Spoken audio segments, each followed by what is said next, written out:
Yeah, you did it. Yeah. You did a good job. So that's like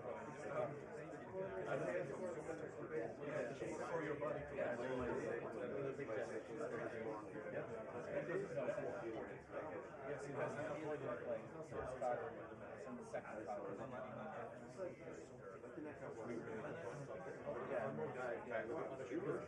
the car now is also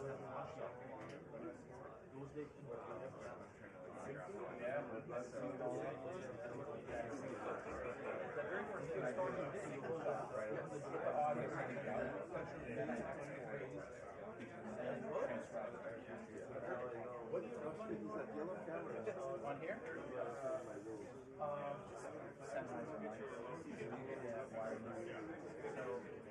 I couldn't see.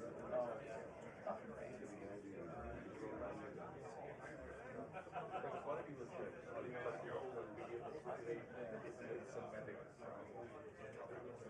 Yeah, man, these cameras were really good.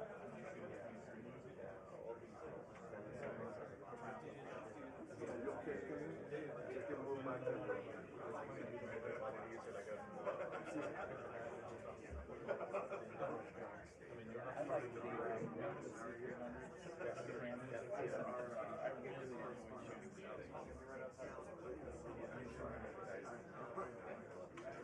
like the afternoon from here, I love that.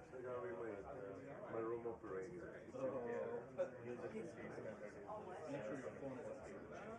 I always, you know what I mean? Only when I'm expecting my wife. It's the only time. I always have a second.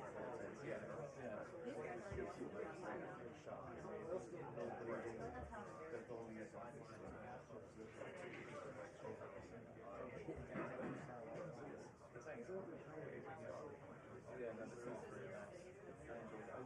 I enjoyed it. This is like those.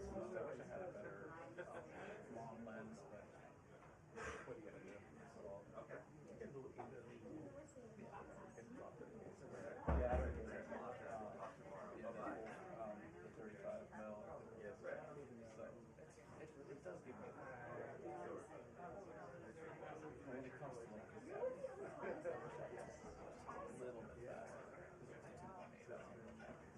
like this, a little bit faster. I did bring it. Okay. Oh no.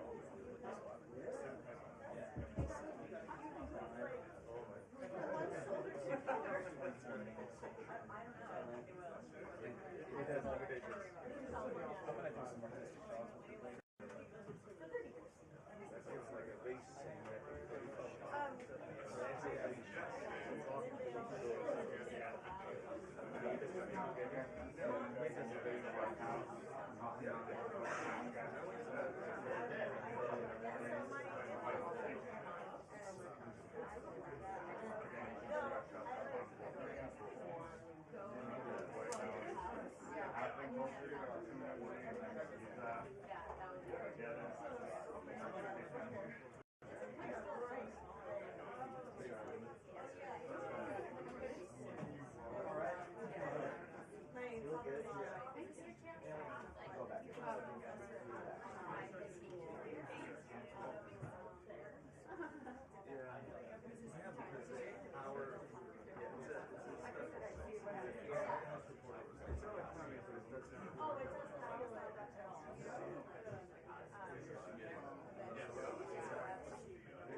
I know.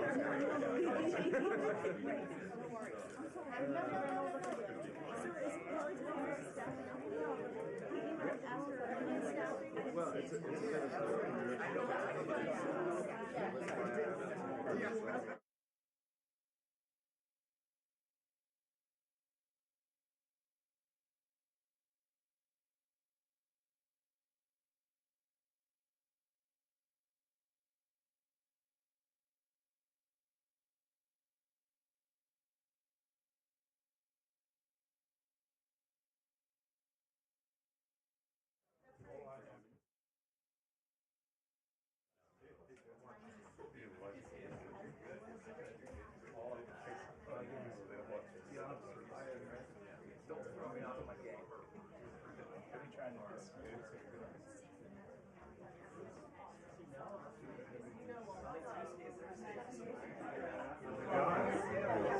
How are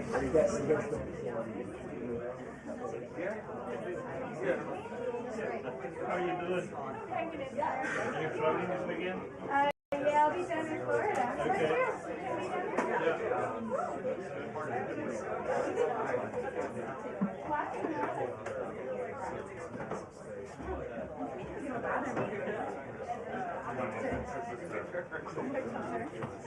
It's like it's way underneath us. It doesn't matter. Good morning.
Yesterday we were all Scarlett,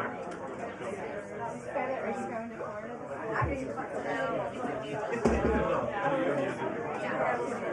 How about you, Sam? It's not me. I'm not sure. How are you?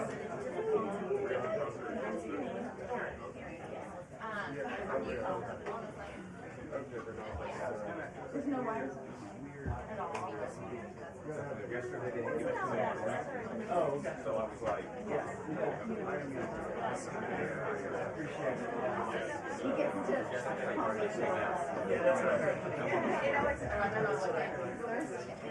Oh, right, because he gets to switch it every arm. And the base climbs straight to the arm.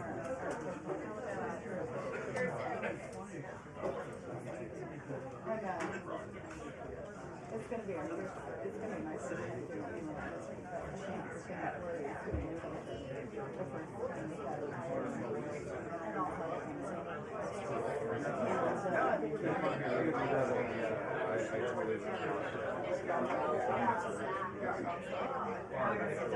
And that makes sense.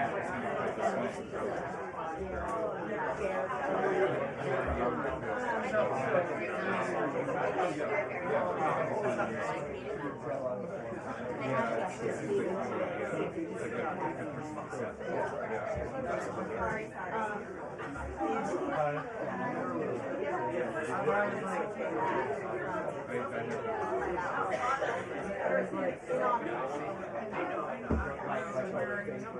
not great.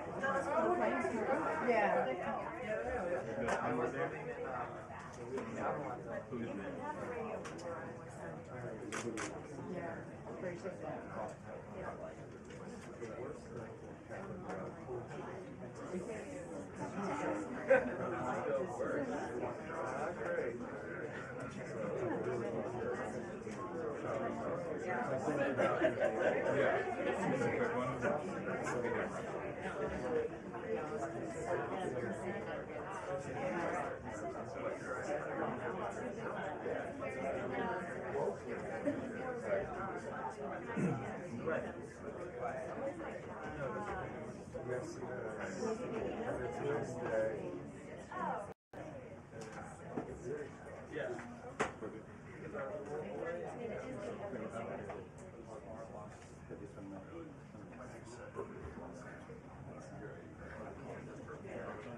Thank you.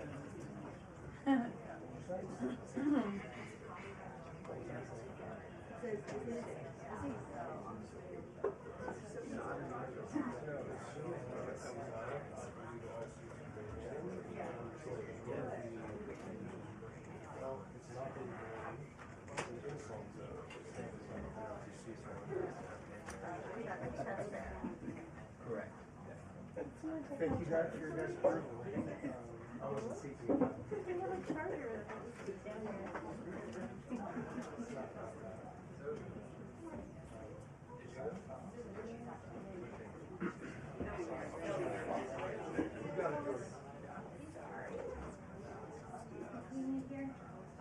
Thanks. Sorry.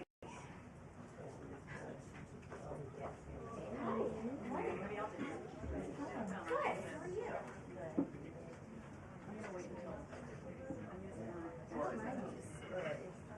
It's kind of nice. 2 minutes until briefing. 2 minutes until briefing.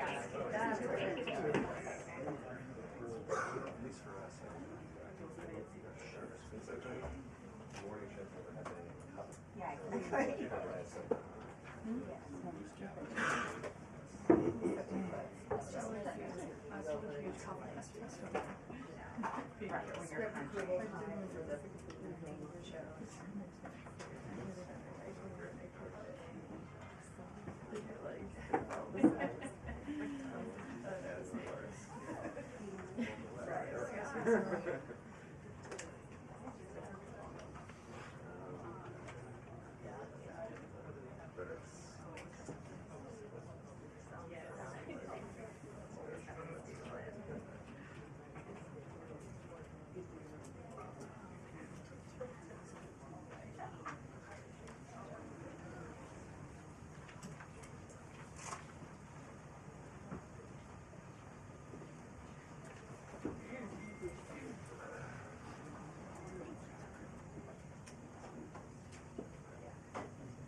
morning, everybody. Happy first 100 days. Before we begin, I want to acknowledge that the bipartisan Take It Down Act passed the House last night. This important legislation was championed and guided through Congress by our wonderful First Lady, Melania Trump, including through her direct advocacy on behalf of survivors during her passage efforts. The Take It Down Act criminalizes the publication of non-consensual intimate imagery and requires social media and similar websites to remove such content within 48 hours of notice from a victim. The First Lady thanks all those who voted in favor of this important legislation, and the President looks forward to signing it when it arrives on his desk. Today officially marks 100 days of promises made and promises kept by President Trump. This has truly been the most historic start to a presidency in American history. After building the greatest economy in the world in his first term as president, President Trump is in the process of doing that all over again. The American people trust in President Trump. Since his first day in office, President Trump has focused on defeating the Biden inflation crisis, bringing down the cost of living, and making the United States the best place in the world to do business, invest, create jobs, and innovate. And President Trump's efforts are working. 345,000 jobs have already been added since the start of President Trump's term. Last month's jobs report saw nearly 100,000 more jobs than economists predicted, and it was the fourth highest month for private payroll growth in the past 2 years. 9,000 manufacturing jobs have been added to the economy already. This is a sharp contrast to the 6,000 manufacturing jobs that were lost each month in the final 2 years of the Biden administration. The U.S. employment rate remains at historic lows. And thanks to President Trump, Americans are seeing price relief for the first time in years. The last inflation report showed the first consumer price decline since the COVID pandemic, a decrease in energy prices, and real average hourly wage growth. President Trump is delivering on his promises to lower costs for American families and businesses. Prices across the board for everyday goods have seen declines since this president was inaugurated. From airfare to used motor vehicles to prescription drugs, prices are dropping. In fact, last month's drop in the price of prescription drugs was the largest ever recorded. And after Joe Biden botched the response to the bird flu, President Trump and Secretary Rawlings' aggressive plan have brought down wholesale egg prices more than 50% from Inauguration Day. President Trump ended Joe Biden's reckless war on American energy and fossil fuels and has restored American energy dominance. And Secretary Wright, Secretary Doug Burgum are working hard on that effort every single day. Oil and gas prices are now way down because of this bold approach. Gasoline prices down 7%, energy prices are also down as well. The Department of Interior just announced a new offshore drilling policy that will boost oil production in the Gulf of America by 100,000 barrels per day. On the deregulation front, President Trump is committed to cutting senseless red tape, especially for America's small business owners who are the backbone of our economy. We know cutting regulation leads to lower costs and higher growth.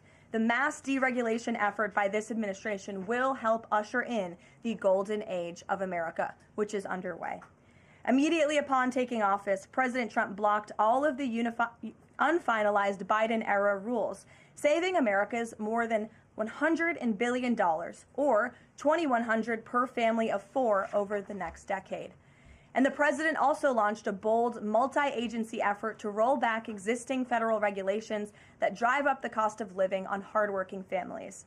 This effort is projected to yield significant cost savings in the coming months, including the EPA's rollback of tailpipe emission rules for light-duty and medium-duty vehicles and the Department of Transportation's latest corporate average fuel economy standards.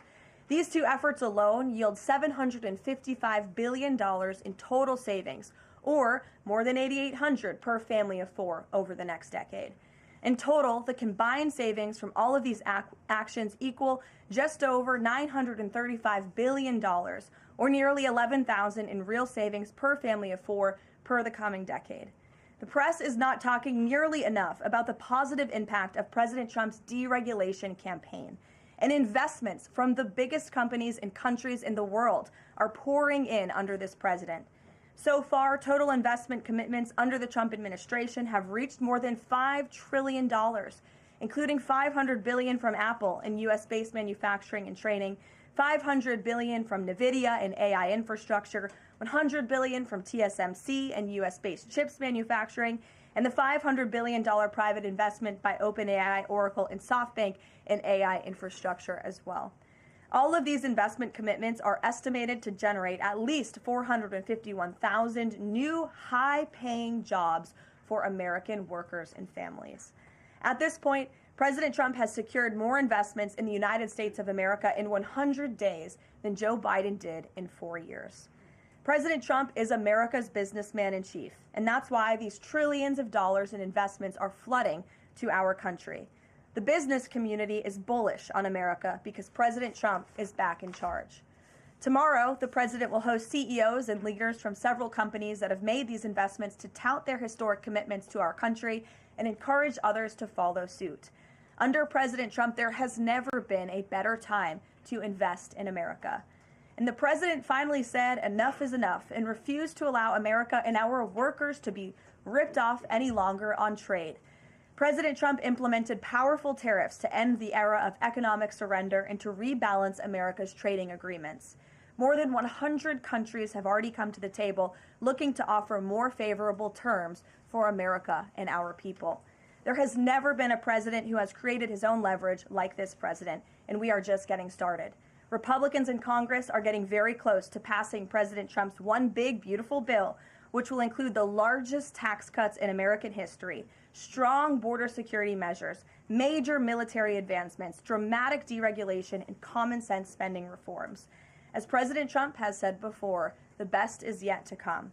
For more on President Trump's economic successes so far and the plans ahead, I want to pass it off to our incredible Treasury Secretary Scott Bessent, who is here today, and we will open it up to questions. In our new media seat, we have Brendan Peterson, the financial services reporter for Punchbowl News. Punchbowl News covers power, people, and politics based in Washington, D.C., laser focus on Capitol Hill, the politics of legislating, founded in 2021, and it is the first newsletter that Capitol Hill and the White House reads every morning in the middle of the day and throughout the evening. Thanks for being here with us, and we'll start with you today. Thanks so much for being here. I have a question for Secretary Bessent. On tariffs, the president said over the weekend that we are hoping that maybe tariff revenues could replace income tax. But we also keep hearing about the deals that the administration is pursuing. So my question is, what is the White House's ultimate objective here? Do you want to have long-term tariff revenue or deals that might reduce those tariffs? I think it's a combination of both. So we're going to take in long-term tariff revenue. We put a process in place. We have 18 important trading relationships. We will be speaking to all of those partners, or at least 17 of them, over the next few weeks. Many of them have already come to Washington. What President Trump is referring to is the ability for tariff revenue to give income tax relief. And I think there's a very good chance that we will see this in the upcoming tax bill. The president campaigned on no tax on tips, no tax on Social Security, no tax on overtime, and the restoring interest deductibility for autos, for American-made autos. So tariff income could be used for tax relief on all of those immediately. So you think that there is a role for significant tariff revenue in U.S. fiscal policy? I think that it is something that got put away a long time ago, and I think that tariffs will bring back American manufacturing and generate substantial revenues. On manufacturing, we've seen some pretty grisly surveys this month from the Philly Fed, which saw the biggest drop since May of 2020, and the Dallas Fed, similar plunging outlook, poor shipping orders. What are American manufacturers not understanding about your push for onshoring in the U.S.? Well, I think I was in the investment business 35 years, and I learned to ignore the survey data and look at the actual data, and the actual data has been quite good. The job data is good. Americans keep spending, and as Karoline said, we have these incredible commitments to bring manufacturing back on shore with record investment by domestic corporations and foreigners who want to come into the U.S. Thank you so much, Karoline. Thank you, Mr. Secretary. The Chinese continue to say that the U.S. and China are not engaged in any consultation or negotiation on tariffs. You recently said you've talked to your counterpart, but more about, quote, traditional things like financial stability. So can you clarify, is the administration talking to Beijing specifically about tariffs or not? Well, we're not going to talk about who's talking to whom, but I think that, over time we will see that the Chinese tariffs are unsustainable for China. I've seen some very large numbers over the past few days that show if these numbers stay on, Chinese could lose 10 million jobs very quickly, and even if there is a drop in the tariffs, that they could lose 5 million jobs. So remember that we are the deficit country. They sell almost 5 times more goods to us than we sell to them. So the onus will be on them to take off these tariffs. They're unsustainable for them. And they are saying you guys are not talking about it. So is that true? Look, they have a different form of government. They're playing to a different audience. So I'm not going to get into the nitty-gritty again of who's talking to whom. But as I said, I believe for the Chinese, these tariffs are unsustainable. And very quickly, 2 days ago, you said you didn't know if President Trump had spoken to Xi Jinping. Do you know now? Again, I would say Karoline and I have a lot of jobs around the White House. Running the switchboard isn't one of them. Bloomberg, go ahead. Secretary Bessent, thank you so much for being here this morning. You've talked about the importance of giving investors certainty when it comes to the market, yet the Trump administration is continuing to negotiate several complex trade deals in a very sort of compressed time frame. When do you expect you'll be able to give the market some certainty around those deals? Do you have a deadline? Is it the 90-day pause? What are we looking at here? Good question. And I think one thing that has been a little disconcerting for the markets is, President Trump creates what I would call strategic uncertainty in the negotiations. So he is more concerned about getting the best possible trade deals for the American people. We had 4 years of bad deals for decades of unfair trading, and we are going to unwind those and make them fair. What we are doing is we've created a process. I think the aperture of uncertainty will be narrowing, and as we start moving forward announcing deals, then there will be certainty. But certainty is not necessarily a good thing in negotiating. Mr. Secretary, last night there were reports on the administration sort of walking back a little bit on the auto tariffs. Can you sort of just elaborate on that decision there and what we can expect going forward, and why sort of the shift in those auto tariffs? Well, President Trump has had meetings with both domestic and foreign auto producers, and he's committed to bringing back auto production to the U.S. So we want to give the automakers a path to do that quickly, efficiently, and create as many jobs as possible. Jasmine. Thank you so much, Caroline. Thank you, Secretary. Back from China, does the administration anticipate supply chain shocks or supply shocks coming now that cargo shipments from China are significantly down? And if so, are there plans in the process of how to address that? I wouldn't think that we would have supply chain shocks, and I think retailers have managed their inventory in front of this. I speak to dozens of companies, sometimes daily, but definitely weekly, and they know that President Trump is committed to fair trade and have planned accordingly. And then second question, can you outline the timeline for when you think some of these deals, particularly with your Asian countries like India, Japan, South Korea, you may have an announcement? I'm glad you brought up our Asian trading partners and allies. They have been the most forthcoming in terms of doing the deals. As I mentioned, Vice President Vance was in India last week. I think that he and Modi made some very good progress, so I could see some announcements on India. I could see the contours of a deal with the Republic of Korea coming together, and then we've had substantial talks with the Japanese. Andrea. Secretary Bessent, just continuing on the path of the sort of like progress. You said yesterday, I think, that it was could happen as early as this week or possibly next week. Can you give us a bit of a timetable? And then I wanted to ask about South Korea specifically. They've said that they probably won't be able to make a comprehensive deal until early July because of their elections. Japan also has elections. And to what extent are domestic factors complicating your efforts? Canada just had an election. You know, are you seeing that you might have to think about delaying the 90 days? Well, I would actually take the opposite tack, that I think from our talks that these governments actually want to have the framework of a trade deal done before they go into elections to show that they have successfully negotiated with the United States. So we are finding that they are actually much more keen to come to the table, get this done, and then go home and campaign on it. Sean? I'm sorry, did you have a comment on whether something could happen this week or next week? For a deal. So, you know, you said yesterday. I think that we are very close on India. And in India, just a little inside baseball, India, in a funny way, is easier to negotiate with than many other countries because they have very high tariffs and lots of tariffs.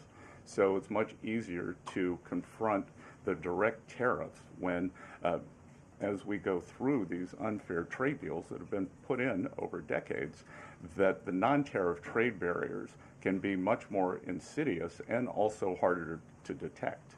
So a country like India, which has the posted and ready tariffs, it's much easier to negotiate with them. So I think the India negotiations are moving well. Sean, go Hi, Mr. Secretary.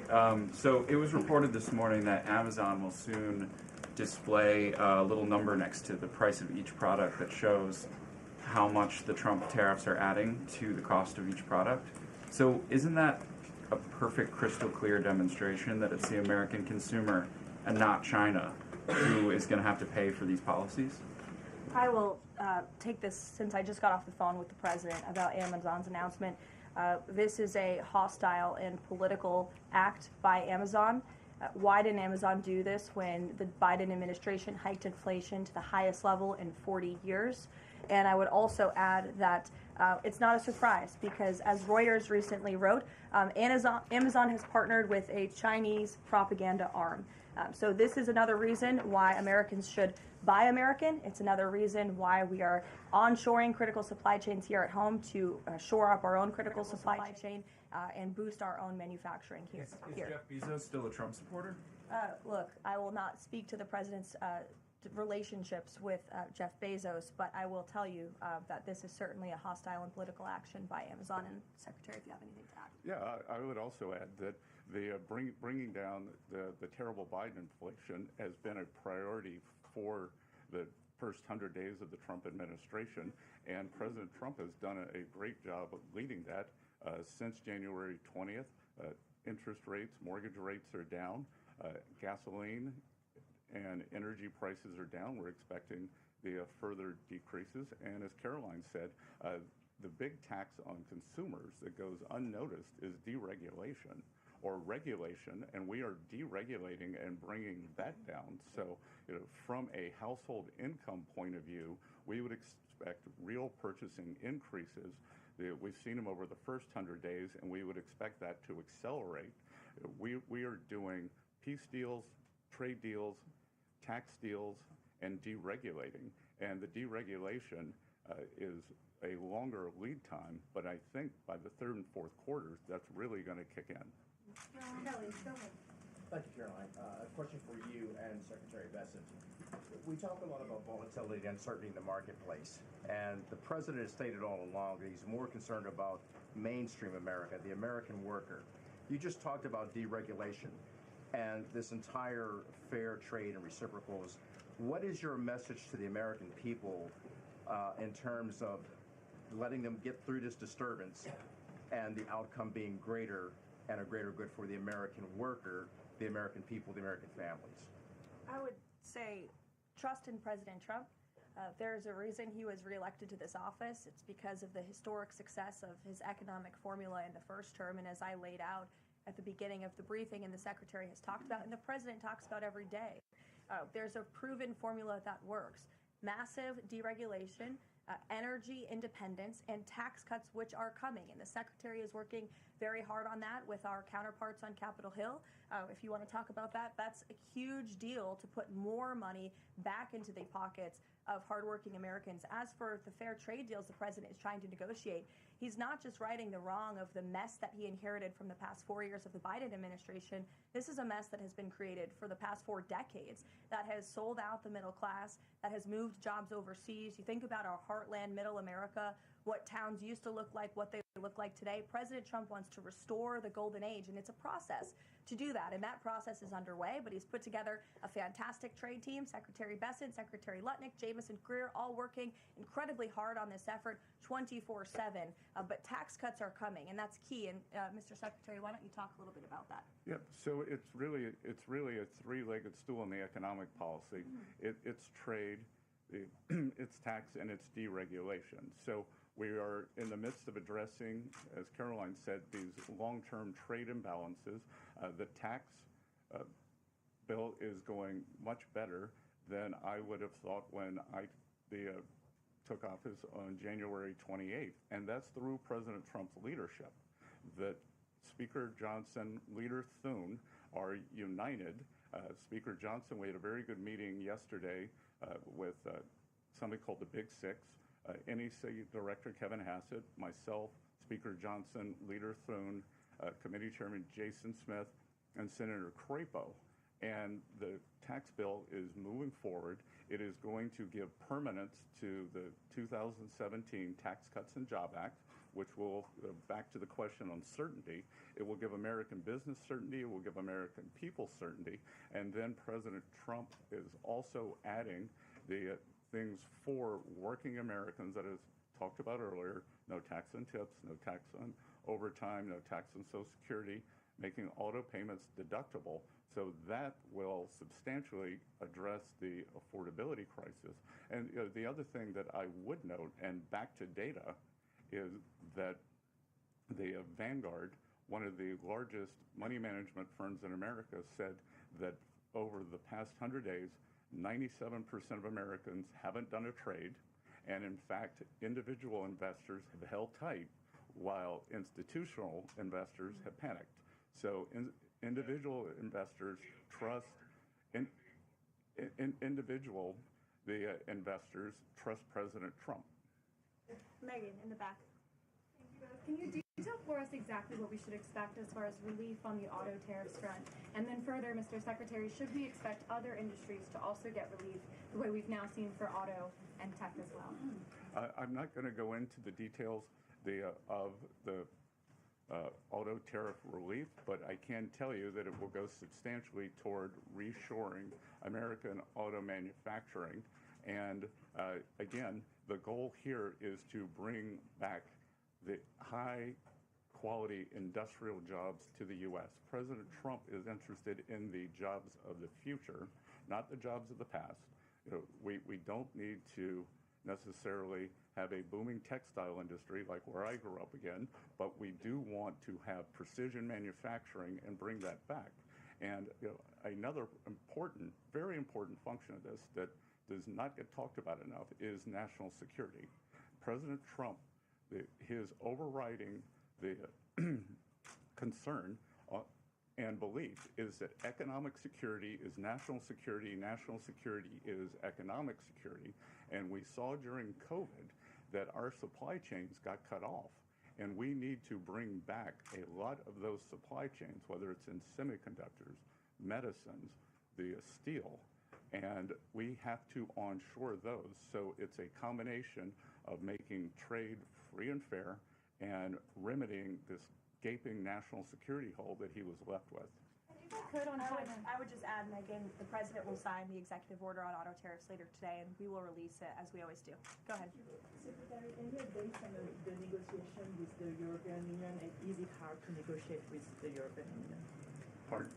Do you have any updates on the negotiation with the European Union? I'm more involved in the Asian negotiations.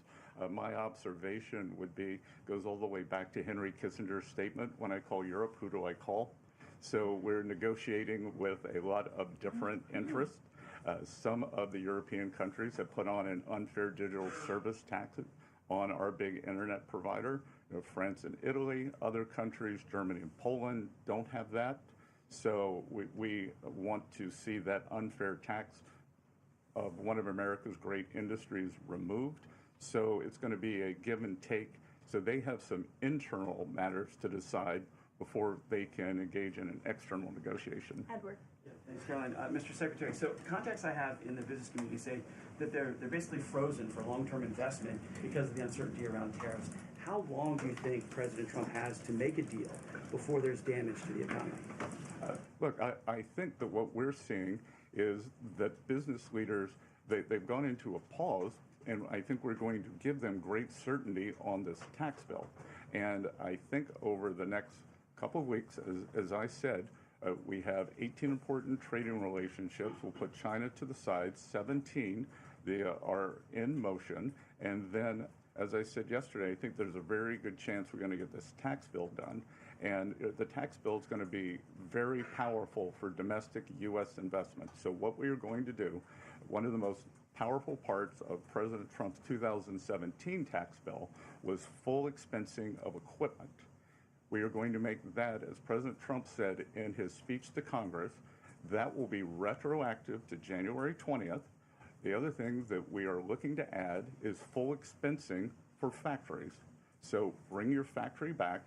You can fully expense the equipment and the building.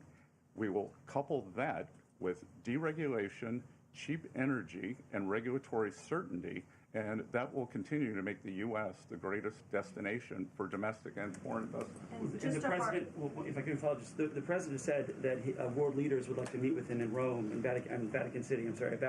About trade. Other than President Zelensky, who did the president meet with, and about trade, and when could we get some of those deals? The president met with President Zelensky, as you know, which we talked about, and the president continues to be engaged with his fellow fellow leaders around the world in the European Union. You've seen many of them visit the White House. I want to harp on, in closing, the point the Secretary just made. On the campaign trail, the president promised the American public that he was going to make America the best country in the world to do business again. The lowest taxes, lowest regulation, lowest energy costs of anywhere in the world. And if you do business in the United States, you won't pay a tariff, you won't pay a price. That's not just good for companies around the world, but it's good for the American worker. That's what this team is focused so hard on every day. We have work to do. The golden age of America is underway. But as I pointed out in the beginning, there's a lot of reason for the American consumer, the American CEO, the American small business owner to be confident and optimistic about this president and where we're headed. So you will hear more from the president himself later this evening. He is traveling to Michigan, as you all know. He'll make a stop at the Air Force Base with Governor Whitmer, and then we will head to a rally tonight where you'll hear more from him directly. So we'll see you in Michigan. Thank you, guys. Thank you, Karoline.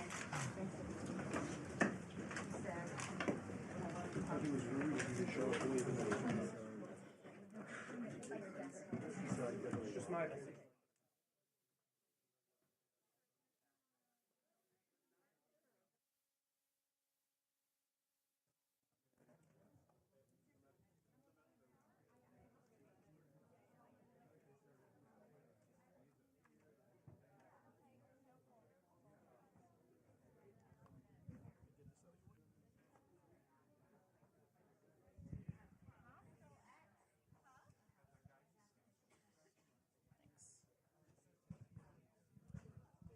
I'm so sorry.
right, so we were just watching that White House press briefing. It was a pretty important day today, obviously, because it's the 100th day of the Trump administration for his second term in office. So really the White House is putting out some of their secretaries from here and there all over the place. And today we got to hear from the Treasury Secretary, Treasury Secretary Bessent. A lot of issues that were discussed there. Obviously, the Trump administration is painting a rosy picture of the economy, despite some recent poll numbers that kind of say otherwise when it comes to what people think. But the general economic tone was optimistic, certainly some cherry picking there. You can't deny that, but really not false framing, just positive framing. One of the headlines that I did want to talk about here that I think is going to be one of the headlines from the day. I mean, there was a lot of stuff that was talked about in there, but one of the headlines is going to be this growing controversy that happens with Amazon. We heard that question like 3/4 of the way into this briefing, and there was a question about Amazon displaying a number next to each product's price showing how much Trump's tariffs will add to the cost. So you get that part?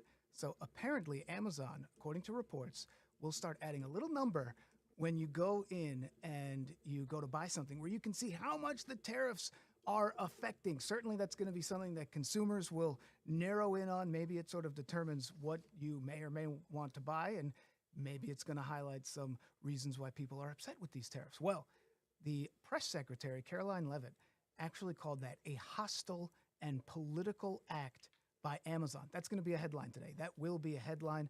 She criticized Amazon for not doing something similar during the Biden era, during some of the inflation spikes. Of course, certainly the inflation issue was a big problem for former President Joe Biden, and some issues with the economy then. So she's saying, well, why didn't you put a number there when it was the inflation number? She's saying now they're doing it specifically to hurt the Trump administration, accusing the company of acting politically against President Trump.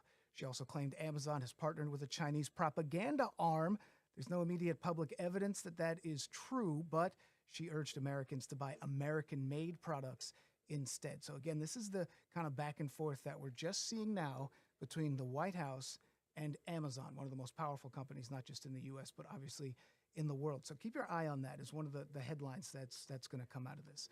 Now, in general, the talking points from Secretary Bessent, he kind of outlined how the tariff revenue could help fund major tax cuts promised by President Trump, including eliminating taxes on tips, Social Security, overtime pay. He defended the administration's trade strategy, arguing the U.S. tariffs are financially unsustainable for China. So in a sense, the trade war issues, some of the issues when it comes to trade certainly has had a huge effect on the U.S. economy and especially the stock market. We've seen those just roller coaster numbers. And a lot of it is tied to the two largest economies in the world, the U.S. and China. And what the Treasury Secretary is saying now is that he thinks it's unsustainable for China, and the pressure will bring Beijing to the negotiating table. So far, Chinese government officials haven't really said that they're going to do that. So we'll see what's going to happen with that. Now, the Treasury Secretary also downplayed negative manufacturing survey data, saying real economic indicators like job growth and spending, they remain pretty strong. So really these optimistic points that the White House is putting out here. Bessent also acknowledged that strategic uncertainty in trade talks is intentional. So, you know, when you're sort of getting maybe some movement on what President Trump's thinking, he says it's intentional. It helps with their negotiation strategy. Some people don't necessarily buy that, but that's what the White House is saying today. When it comes to auto tariffs, the secretary said the administration is working with manufacturers to boost U.S. production rather than impose some of those heavy penalties. One of the points that he wanted to make was that tariff income could fund the Trump's proposal on tax cuts, specifically no tax on tips, Social Security, overtime, and restoring some auto loan deductions. Now, of course, some people have said that using tariffs to fund tax cuts is pretty unusual. It could be risky. Tariffs are taxes on imports, often passed on to consumers. So maybe you get a tax cut someplace, but you pay for it in another place. And another look at some of the fact-checking here, manufacturing survey versus data. April 2025, the Philly Fed and the Dallas Fed, the surveys did show major declines in manufacturing outlooks. However, consumer spending and employment data have stayed relatively strong so far. So really, we heard a lot of information that came from the Treasury Secretary about what he thinks are going to be the benefits of the tariffs that are taking place. The headlines that we've been seeing for so many weeks now, so many things that the Trump administration is trying to press forward, and now they're going to try to answer these questions. And the press secretary, Karoline Leavitt, actually talked about some of this earlier. She boasted that 345,000 jobs have been added in Trump's early months. Fact-checking shows that it's possible, but you really can't really verify this until you get the full Bureau of Labor statistics. So they say something, we're fact-checking it kind of in real time and trying to bring that to you now. Last jobs report reportedly beat economic predictions by about nearly 100,000 jobs. Kind of hard to argue against that. They did have a recent good jobs report. 9,000 new manufacturing jobs added. She says that 6,000 monthly manufacturing jobs were lost during the last 2 years of Biden. Fact-checking that again, BLS data from late 2023 to 2024 does show manufacturing weakness under Biden, but exact figures sort of still need to be confirmed there. So they're saying it, and we're taking a closer look pretty quickly, talking to you now to sort of see where things are at there. One of the things that they also talked about, gasoline prices lower compared to Biden's first term. Taking a look at that when it comes to fact-checking, national averages have dropped since 2024, but global oil trends also play a role here. So could be something the Trump administration is doing, but really it's something that has a lot to do with what's happening all around the world. Some of the highlights that they also talked about, recent inflation reports show modest drops in some sectors. Energy and used car prices have fallen recently, but overall inflation certainly still a sticking point for a lot of people going to the grocery store. I mean, you or I have probably noticed this too. The prices of things like milk and eggs, I mean, they're still way too high, way too high. Some of the things, also prescription drug prices, a notable decline that aligns with a broader trend following reforms like the Inflation Reduction Act. So impact that the president is now taking credit for. Are we getting some feedback there? What's going on out there? We hearing from some folks out there? Yeah, all right. So just sort of wrapping up, just in case you missed the top half of this, I think it's going to be a headline today, and it really has to do with Amazon. And it was one of the key talking points early in this discussion. And I think throughout the rest of the day, you're gonna see this come up again. It was reported Amazon will soon display a number next to each product's price showing how much the president's tariffs have added to the cost. So in other words, when you go onto the Amazon website, you can see how much the price is, then you can see how much extra you're paying because of the tariffs. Well, today the White House is calling that specific element of Amazon's website a hostile and political act by Amazon. So here you have the White House pitting itself against one of the most powerful companies in the U.S. and around the world, Amazon, saying that they are delivering a hostile and political act. This is from the press secretary. She said Amazon didn't do the same thing during the Biden administration when we saw some of those inflation increases there. So I want to keep an eye on that headline. That's something that we're going to be watching. A lot that came out in this. And the big question is, will the Amazon question backfire? That's the question that we have, and maybe it's something that you're thinking about. I mean, how many of us use Amazon every day? How many of those boxes do you get at your house every single day, or maybe a couple times a week?